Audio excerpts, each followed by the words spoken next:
పేదలకిచ్చే ప్రతి పథకాన్ని టీడీపీ జనసేన వ్యతిరేకిస్తున్నాయని కాకినాడ రూరల్ ఎమ్మెల్యే వైసీపీ అభ్యర్థి కన్నబాబు ఆరోపించారు. కాకినాడ రూరల్ తిమ్మాపురంలో కన్నబాబు ఎన్నికల ప్రచారాన్ని నిర్వహించారు. స్థానిక సర్పంచ్ ఆధ్వర్యంలో భారీ బైక్ ర్యాలీ చేపట్టారు. ప్రభుత్వ పథకాలు కొనసాగాలంటే మళ్లీ వైసీపీ ప్రభుత్వాన్ని గెలిపించుకోవాలని కన్నబాబు పిలుపునిచ్చారు.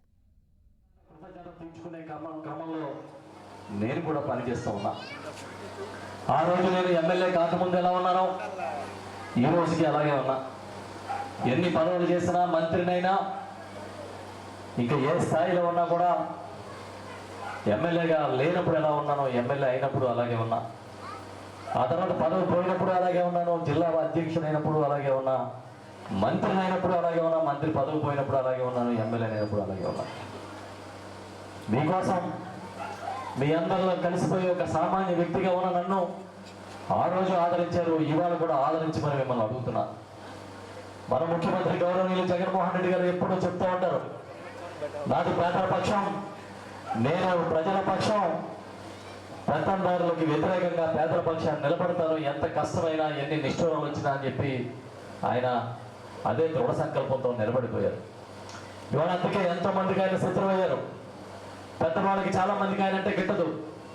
ఇంగ్లీష్ మీడియం ఎందుకు పెడతాము, అందరూ ఇంగ్లీష్ చదువుకుంటే మా పిల్లలు మాత్రమే చదవకుండా అందరూ చదువుకుంటే వాళ్ళకి మాది ఒకటే స్థాయిగా అని మాట్లాడతారు. ఇళ్ల స్థలాలు ఇస్తే వ్యతిరేకిస్తారు, ఇల్లు కట్టించిస్తే వ్యతిరేకిస్తారు, అమ్మఒడిస్తే వ్యతిరేకిస్తారు.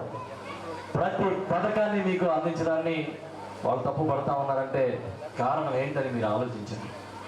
పేదలుగానే ఉండాలి, పెత్తందారులుగా ఉండాలనే ఒక ఆలోచనతో ఇవాళ చంద్రబాబు నాయుడు కానీ పవన్ కళ్యాణ్ కానీ మాట్లాడుతూ ఉన్నారు, పనిచేస్తూ ఉన్నారు. నేను అడుగుతున్నా, చంద్రబాబు నాయుడు, పవన్ కళ్యాణ్, బీజేపీ ఈ మూడు పార్టీలు కలిపి 2014లో కూడా ఎన్నికలకు వచ్చాయి. 2014లో చాలా హామీలు ఇచ్చారు. ఆ రోజు ఒక్క హామీని నెరవేర్చకపోగా ఇవాళ ఏదో కూటమి కొత్తగా కట్టినట్టుగా మళ్ళీ మాట్లాడుతూ ఉన్నారు. అదే కూటమి కొత్త సీసాలో పాత సారా లాంటిదే తప్ప అదేమి కొత్త కూటమి కాదు అని నేను చెప్తూ ఉన్నా.